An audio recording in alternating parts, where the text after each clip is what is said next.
은혜의 교회 교우 여러분, 무더운 날씨 가운데 지난 한 주도 평안하셨습니까? 저희 집 앞에 있는 정말 조그만 정원에 지난 봄에 상추와 깻잎 같은 이런저런 채소를 심어 놓았습니다. 날씨가 차가울 때는 잘 자라지 않더니 햇볕이 뜨거운 요즘은 눈에 띌 정도로 하루가 다르게 자라는 것을 보게 됩니다. 삶의 어려움이 우리를 숨막히게 하고 또 우리를 주저앉힐 것만 같지만 그 어려움 때문에 우리의 믿음이 더욱 자라나고 우리의 삶이 더욱 주님께 힘차게 나아가게 되는 그러한 은혜를 주실 줄 믿습니다.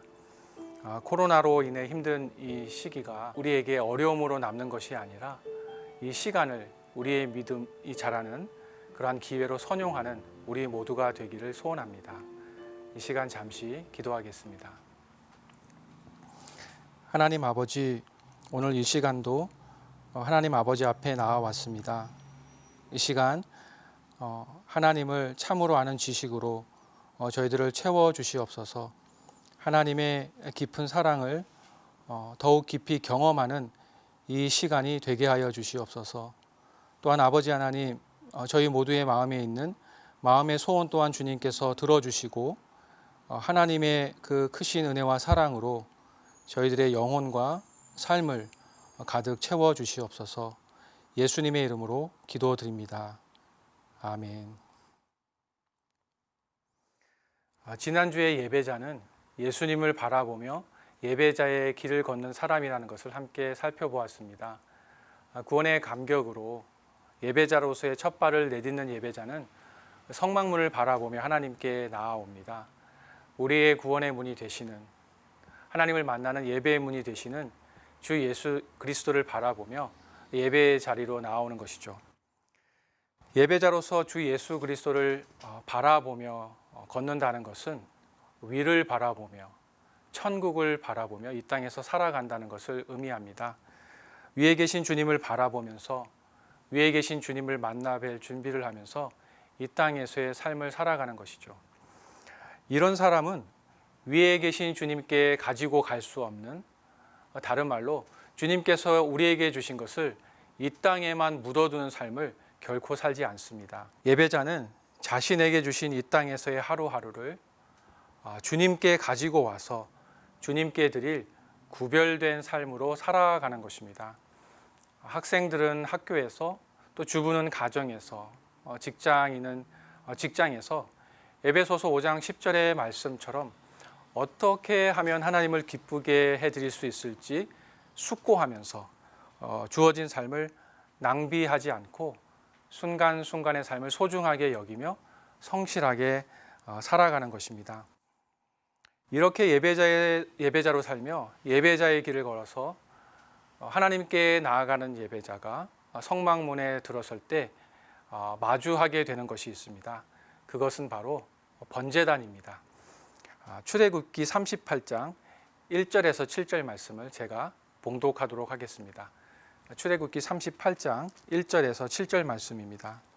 그가 또 조각목으로 번제단을 만들었으니 길이는 5규빗이요 너비도 5규빗이라. 네모가 반듯하고 높이는 3규빗이며 그 네 모퉁이 위에 그 뿔을 만들되 그 뿔을 제단과 연결하게 하고 제단을 노수로 쌌으며 제단의 모든 기구 곧 통과 부삽과 대야와 고기 갈고리와 불 옮기는 그릇을 다 노수로 만들고 제단을 위하여 놋 그물을 만들어 제단 주위 가장자리 아래에 두되 제단 절반에 오르게 하고 그 놋 그물 네 모퉁이에 채를 꿰 고리넷을 부어 만들었으며 채를 조각목으로 만들어 노수로 싸고 제단 양쪽 고리에 그 채를 꿰어 매게 하였으며 제단은 널판으로 속이 비게 만들었더라. 아멘. 하나님께 드릴 제물을 가지고 성막문으로 들어온 이스라엘 백성은 번제단을 보게 됩니다. 이 번제단은 무엇을 하는 곳입니까? 제물을 드리는 곳입니다. 예배자가 제물로 준비한 양과 소를 잡아서 각을 뜨고 번제단 위에 올려놓는 것입니다. 그런데 제물을 번제단 위에 그렇게 올려놓고 끝나는 것이 아니었습니다. 레위기서 9장 말씀을 보면 대제사장 아론이 드린 첫 제사, 그 첫 제사를 드리는 장면이 나오는데 그 9장 마지막 부분을 제가 읽도록 하겠습니다.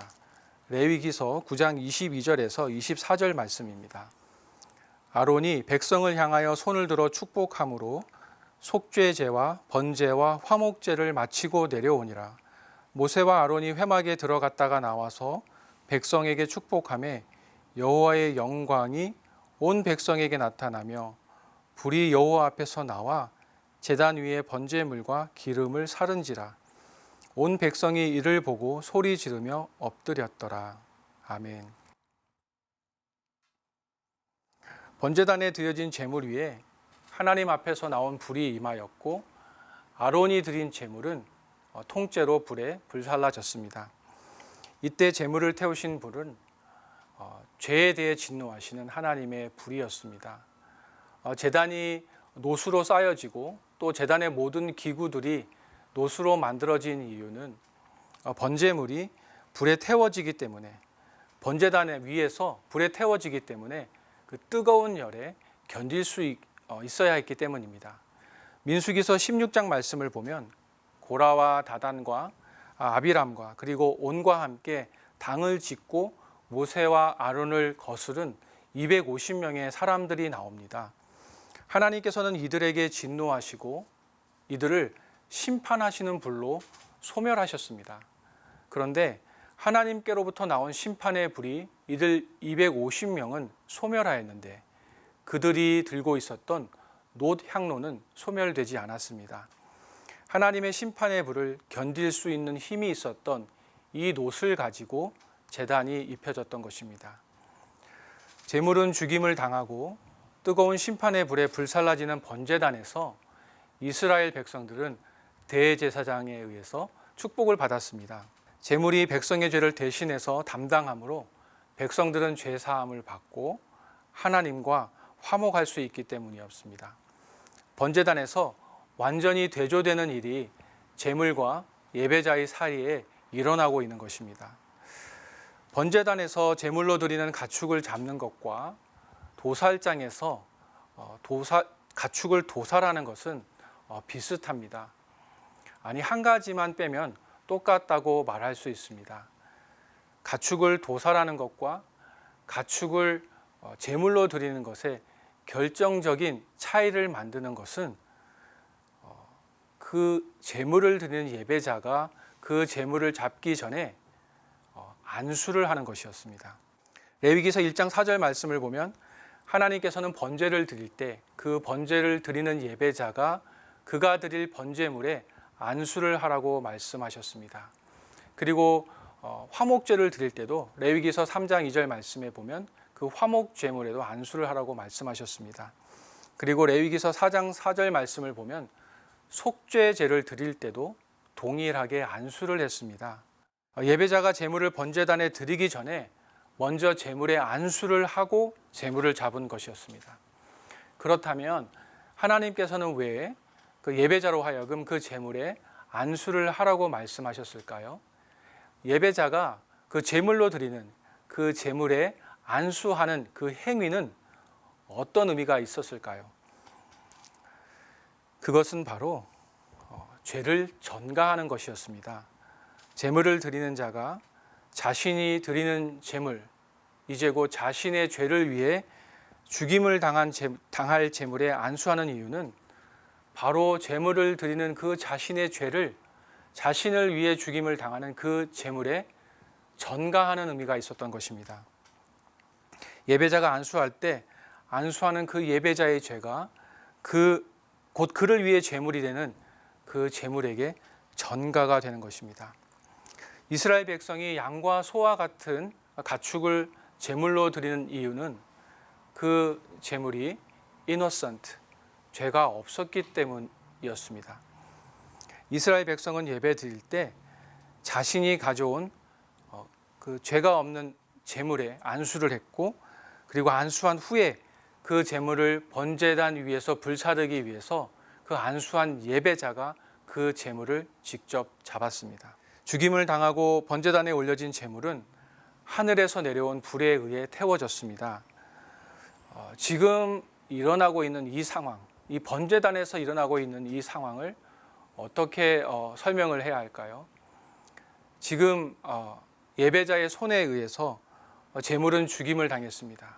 그리고 그 죽임 당한 제물은 정말 무력하게 번제단에서 불에 태워지고 있습니다. 예배자의 눈앞에서 그 제물이 죽임을 당하고 예배자의 눈앞에서 그 제물이 번제단에서 지금 불에 불살라지고 있는데 그 가운데서 예배자는 평강을 누리고 그 예배자는 그 상황 속에서 복을 누리게 되는 것입니다.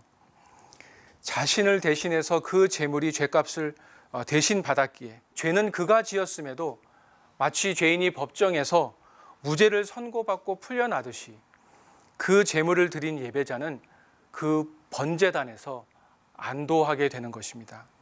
죄를 사함 받음으로 누리는 이 안도감을 예배자는 그 불에 타는 그 번제물을 지켜보면서 누리게 되었습니다.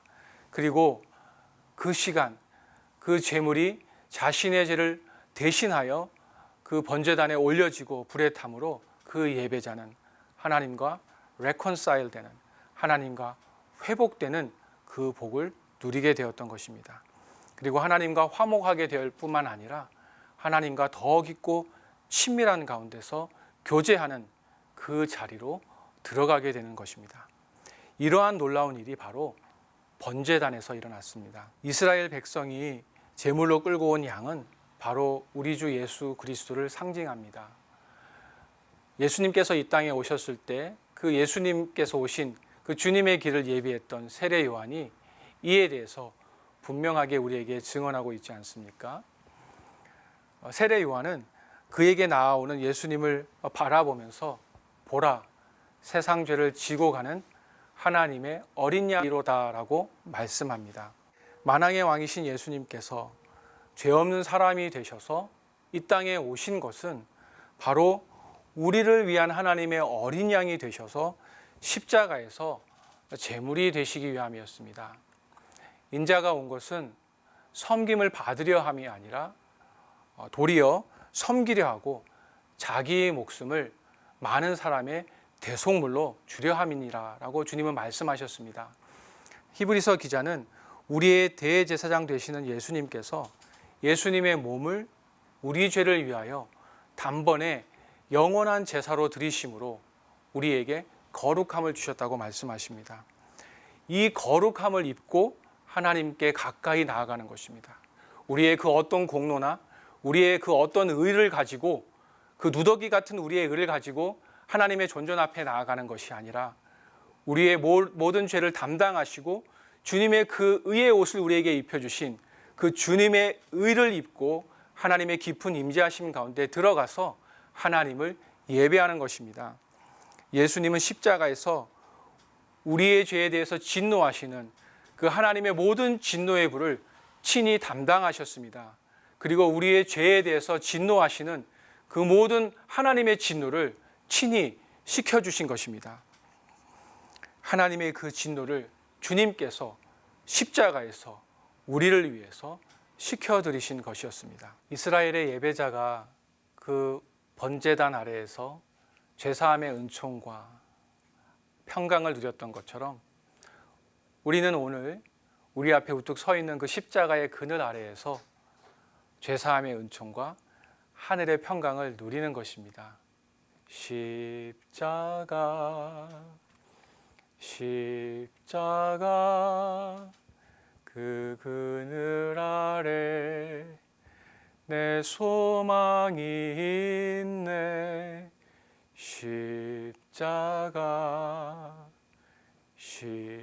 십자가 그 그늘 아래 내 생명이 있네.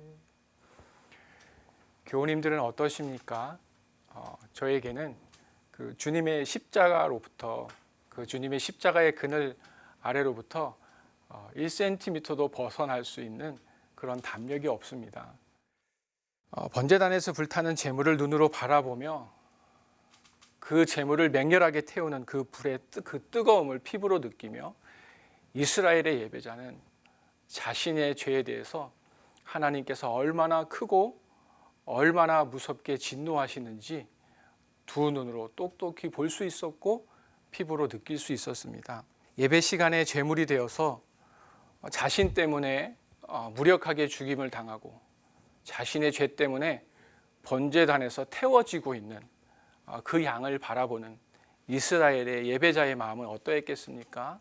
내가 나의 삶의 현장으로 돌아가서 다시는 너를 죽게 하지 않도록 그렇게 거룩하고 구별된 삶을 살도록 몸부림칠게. 그렇게 그 재물을 바라보면서 그렇게 결단하고 다짐하지 않겠습니까? 그 재물을 바라보면서 뭐 또 죄 지으면 양 한 마리 더 끌고 오지. 그래서 양 한 마리 더 잡지 뭐. 그렇게 생각하는 예배자가 있을 수 있겠습니까? 결코 있을 수 없습니다. 나를 위해 십자가에서 내 모든 수치와 내 모든 더러움과 내 모든 위선을 지시고 제물이 되신 그 예수님을 믿음의 눈으로 바라볼 때 우리의 마음 깊은 곳에서는 어떠한 고백과 어떠한 결단이 일어나는 것이 마땅하겠습니까? 다시는 죄를 짓지 않겠다는 결단인 것입니다. 그래서 사도 요한은 요한일서 3장 9절 말씀에서 하나님께로서 난 자는 죄를 짓지 아니한다고 말씀하고 있는 것입니다. 하나님께로부터 난 자마다 죄를 짓지 않는다고 그렇게 힘주어서 말씀하고 있는 것입니다. 예수님이 자신의 죄 때문에 십자가에서 돌아가셨다고 고백하는 예배자가 자신의 삶 속에서 아무렇지도 않게 계속해서 죄를 지으면서 살아가는 것은 결코 있을 수가 없습니다. 자신의 죄를 향한 하나님의 모든 진노를 담당하신 그 예수님을 바라볼 때 우리는 그 십자가에서 우리의 죄에 대해서 예수님과 함께 죽었음을 고백하게 되고 우리의 죄에서 우리를 구원하시기 위해 말할 수 없는 희생을 치르신 그 하나님의 구원을 헛되지 않게 하는 삶을 살아가겠다고 결단할 수밖에 없는 것입니다. 번제단은 우리의 죄 때문에 독생자를 십자가에 내어주신 하나님 아버지의 그 아픔과 우리의 죄 때문에 십자가에 달려 제물 되신 그 예수님의 아픔을 우리의 마음 깊은 곳에서 바라보고 느끼는 곳입니다. 새로운 삶, 회개의 삶, 진정으로 변화되는 삶은 하나님 아버지의 그 아픔을 느끼는 그 번제단에서 시작되는 것입니다. 우리들이 우리의 일상의 삶 속에서 살아갈 때 부부 사이의 갈등을 겪을 때도 있고 또 부모와 자녀 사이에 그런 갈등을 겪을 때도 있습니다. 그리고 그 갈등 가운데 또 원하지 않게 서로에게 또 아픔을 주고 또 상처를 줄 때가 있습니다. 그런데 우리가 사랑하는 그 사람에게 우리가 주었던 그 아픔과 그 상처, 그 사랑하는 그 사람의 삶 가운데 있는 그 아픔과 상처가 치유되기 시작하는 그 자리가 어디인지 아십니까? 그 자리는 바로 내가 상처를 준 그 배우자의 아픔을 깨닫고 느끼는 자리, 내가 아픔을 준 나의 사랑하는 자녀의 그 아픔을 공감하고 아파하는 바로 그 자리인 것입니다. 내가 아픔을 준 그 사랑하는 사람의 아픔을 내가 바라보고 내가 느끼고 내가 깨닫고 함께 아파하는 그 자리에서 우리가 상처를 준 그 사람의 상처가 치유되고 그 아픔이 회복되는 것입니다. 하나님의 아픔을 깊이 느낌으로 사랑하는 하나님께 정말 깊은 위로와 기쁨을 드리는 우리의 삶이 되기를 소원합니다. 그리고 배우자에게 준 아픔을 깊이 느낌으로 배우자에게 진정한 치유와 또 기쁨을 주는 또 저희들이 되기를 소원합니다. 그리고 자녀들에게 준 그 아픔을 깊이 느낌으로 자녀에게 참된 자유와 기쁨을 주는 우리 모두가 되기를 소원합니다. 그런데 이렇게 다짐하고 고백함에도 우리는 우리의 삶 속에서 우리의 연약함을 고백하지 않을 수가 없습니다. 한 주 한 주를 믿음으로 살려고 애쓰고 하나님을 참으로 사랑하면서 살아가기 위해서 몸부림치고 또 사랑하는 가족들과 교우들, 이웃들을 사랑하기 위해서 정말 그렇게 몸부림침에도 불구하고 또 우리의 연약함과 우리의 부족함 때문에 똑같은 실수를 또 범하고 넘어지고 또 죄를 짓는 우리 자신의 모습을 보게 되는 것입니다. 이럴 때 우리는 도대체 어떻게 해야 할까요? 하나님께로부터 난 자마다 죄를 짓지 않는다고 말씀한 사도 요한이 요한일서 2장 1절 말씀에서 우리에게 답을 주고 있습니다. 사도 요한은 요한일서 2장 1절 말씀에서 우리에게 대언자가 있으시다고 말씀하십니다. 우리의 대언자가 되시는 바로 예수님이신 것입니다. 사도 요한은 우리를 위해서 대언해 주시는 예수님께서 하나님 아버지 앞에서 오늘도 우리를 위해서 변호해 주고 계시다고 말씀하십니다. 하나님 아버지, 제가 지난 일을 위해서 십자가에 못 박혔습니다. 하나님 아버지, 제가 지난 일을 위해서 십자가에서 대속의 피를 흘렸습니다. 예수님께서 오늘도 그렇게 저를 위해서, 우리를 위해서 하나님 아버지 앞에서 우리를 변호해 주고 계시다고, 우리의 대언자가 되어주고 계시다고 사도 요한은 우리에게 말씀해 주고 있습니다. 우리는 연약합니다. 그래서 우리는 정말 수시로 넘어지고 범죄합니다. 그렇기 때문에 우리는 예수님이 더 필요한 것입니다. 그렇기 때문에 우리는 우리를 위해 십자가를 지신 그 예수님을 더 의지하고 붙들 수밖에 없는 것입니다. 그렇기 때문에 우리는 예수님, 저는 예수님이 없으면 정말 살 수 없는 사람입니다라고 오늘도 고백할 수밖에 없는 것입니다. 예배자는 어떤 사람입니까? 예배자는 자신이 죽을 수밖에 없는 존재라는 것을 처절하게 인식하고 자신을 위해 십자가에서 대속제물이 되신 예수님을 철저하게 의지하는 사람인 것입니다. 예수님을 절대적으로 의지하고 살아가는 사람인 것입니다. 그러하기에 이 사람은 날마다의 삶 속에서 자신의 연약함을 고백하고 자신이 죄인의 괴수됨을 고백하고 사도 바울처럼 날마다 주님을 더욱 구하고 더욱 의지하면서 살아가는 사람인 것입니다. 이런 예배자는 그 인생의 광야에서 걸어가는 그 예배자의 길 속에서 그의 구주 되시는 예수님을 닮아가는 그 은혜를 누리게 되는 것입니다. 이 예수님을 닮아가는 그 은혜를 누리는 그 예배자의 길을 걸어가시는 은혜의 교회 모든 교우님들이 되시기를 소원합니다. 이 시간 기도하겠습니다. 하나님 아버지, 죄인된 저희를 살리시기 위해서 독생자 예수님을 십자가에 다신 그 아버지 하나님의 아픔을 기억합니다. 하나님 아버지, 저희들을 그렇게 사랑하신 그 십자가 아래에서 저희들의 죄인됨을 지금 이 시간도 고백하고 또한 저희들을 사랑하신 하나님의 그 크신 사랑을 고백하며 감사를 드립니다. 하나님, 저희들이 마주하는 그 주님의 십자가 앞에서 주님, 저희들이 오늘도 결단합니다. 오늘도 죄에 대하여 죽고 오늘도 예수님께서 내 안에서 사시는 그 의에 대하여 다시 사는 삶을 살기로 결단합니다. 주님, 오늘 걸어가는 저희 모두의 발걸음이 하나님을 기쁘시게 해드리는 또 사랑하는 가족들과 교우들과 이웃들을 사랑하는 그 참된 예배자의 발걸음이 되게 하여 주시옵소서. 하나님, 오늘도 주님 없이는 살 수 없습니다. 오늘도 절대적으로 주님이 필요한 그러한 죄인임을 고백하오니 주님, 주님의 그 오른손으로 오늘도 붙들어 주셔서 주님께서 원하시는 그 길을 걸어갈 수 있는 힘을 허락하여 주시옵소서. 예수님의 이름으로 기도드립니다. 아멘.